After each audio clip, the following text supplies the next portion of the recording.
Baik, Assalamualaikum warahmatullahi wabarakatuh. Perkenalkan, nama saya Marsani Sadra. Dan pada kesempatan kali ini saya akan memaparkan jawaban UAS saya dari mata kuliah Pengantar Teknologi Sistem Informasi. Baik, kita langsung saja masuk ke soal UASnya. Jadi soalnya ini adalah salah satu perusahaan manufaktur memproduksi komponen otomotif dan ingin meningkatkan efisiensinya melalui transformasi digital. Dengan latar belakang kompetisi global yang ketat, perusahaan ini berencana mengimplementasikan teknologi terkini. Lalu pertanyaannya adalah, dalam upaya untuk meningkatkan pemantauan produksi dan manajemen stok pada perusahaan tersebut, bagaimana perusahaan tersebut dapat memanfaatkan teknologi? Berikan contoh penerapan konsep ini dalam konteks produksi komponen otomotif di perusahaan tersebut. Baik, jadi dalam upaya untuk meningkatkan pemantauan produksi tersebut, kita ini ada beberapa macam-macam penerapan teknologi. Jadi yang pertama, ini adalah implementasi sistem ERP atau Enterprise Resource Planning. Jadi bagaimana sih cara kerja dari ERP ini? Jadi yang pertama, perusahaan ini mengadopsi sistem ERP untuk mengintegrasikan proses manufaktur, pengadaan bahan baku, dan pengelolaan inventaris.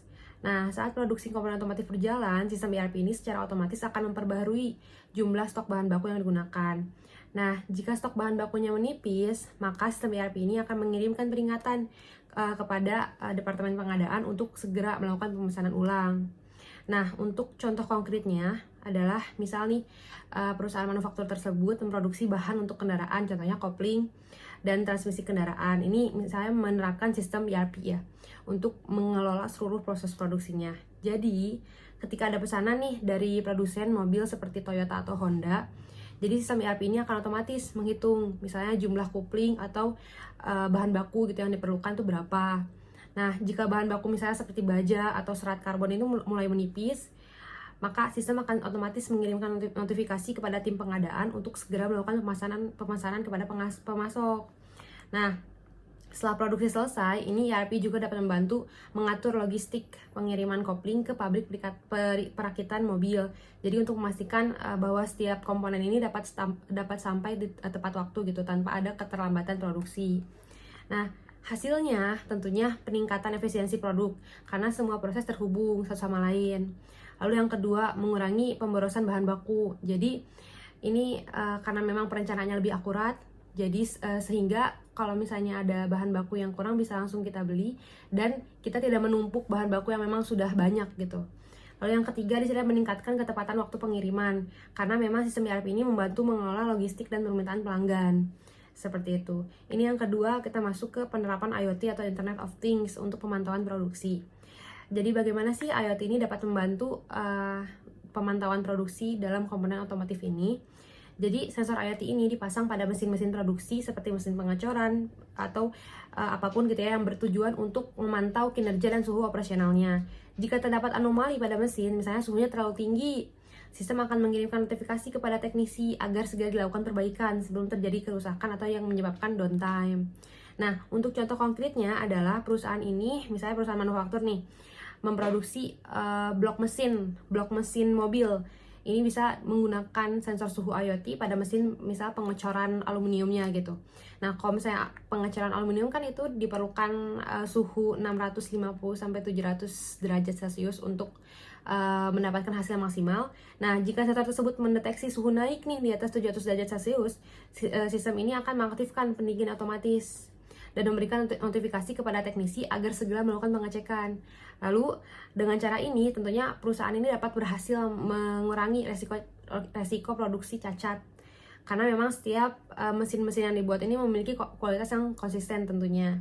Nah, hasilnya tentunya ya mengurangi resiko mesin yang rusak akibat overheating sehingga produksi juga bisa lebih lancar. Lalu yang kedua, di sini teknisi tidak perlu mengecek suhu secara manual, tidak perlu dicek misalnya per 5 menit sekali atau per 10 menit sekali karena sistem ini sudah otomatis akan memberikan peringatan jika ada masalah gitu. Lalu yang ketiga, di sini ada kualitas produksinya lebih stabil. Karena suhu pengecoran ini kan selalu terjaga ya di rentang suhu yang optimal sehingga kualitas produk memang lebih stabil dan lebih konsisten. Lalu selanjutnya di sini ada implementasi RFID dan barcode untuk manajemen stok. Jadi bagaimana sih RFID dan barcode membantu perusahaan Jadi yang pertama di sini, setiap komponen seperti kampas, rem, busi, atau filter oli ini diberi label barcode atau RFID untuk memudahkan pelacakan stok. Jadi, sistem gudang ini akan otomatis menggunakan robot yang dapat membaca barcode atau RFID untuk mengambil dan menyimpan komponen secara akurat. Lalu, untuk contoh konkretnya adalah misal nih perusahaan manufaktur tersebut memproduksi dashboard mobil yang menerapkan RFID based tracking pada setiap unit dashboard yang keluar dari lini produksi. Nah, sehingga saat dashboard ini dipindahkan dari pabrik ke gudang, sensor RFID ini akan otomatis mencatat pergerakannya dan memperbarui jumlah stok dalam database. Nah, jika ada dashboard yang rusak atau cacat, tidak sesuai spesifikasi, maka sistem akan menandai unit tersebut dan mengarahkan ke jalur perbaikan sebelum dikirim ke pabrik perakitan mobil tersebut.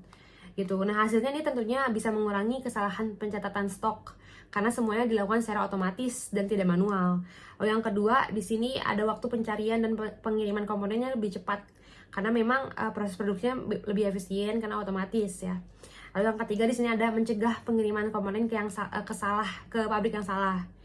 Jadi ini juga mengurangi resiko produksi, resiko pengiriman juga tentunya. Lalu yang keempat di sini ada penggunaan cloud computing untuk data terpusat. Jadi bagaimana sih cloud computing ini dapat membantu perusahaan manufaktur dalam mengerjakan pekerjaannya gitu ya.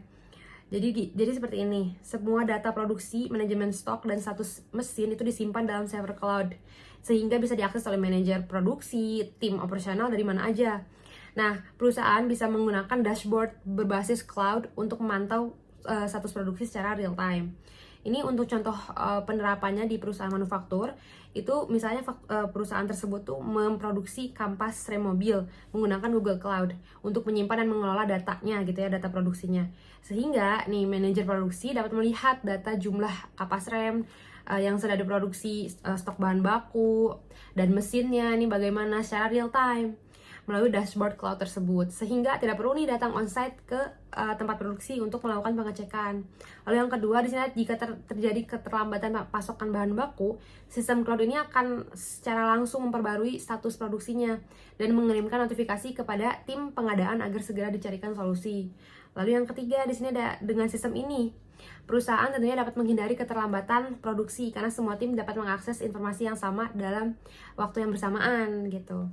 Lalu ini yang terakhir adalah kesimpulannya ya. Jadi dengan menerapkan teknologi seperti ERP, IoT, cloud computing, dan RFID, perusahaan manufaktur tersebut tentu dapat pertama ya meningkatkan efisiensi produk dan pengelolaan stok secara otomatis. Lalu yang kedua di sini mengurangi downtime mesin melalui pemeliharaan berbasis data. Yang ketiga di sini menghindari kesalahan pencatatan dan pengiriman stok dengan RFID dan barcode. Tentunya dengan strategi ini, perusahaan dapat lebih kompetitif dalam industri otomotif global, meningkatkan efisiensi operasional, dan memastikan produksi komponen otomotif yang berkualitas tinggi. Jadi, dengan memanfaatkan sistem teknologi yang ada ini, tentunya membuat perusahaan ini menjadi satu langkah lebih maju daripada perusahaan-perusahaan yang lain. Karena memang sudah berhasil memanfaatkan teknologi-teknologi terkini. Nah, baik itu mungkin pemaparan dari jawaban saya. Terima kasih banyak. Wassalamualaikum warahmatullahi wabarakatuh.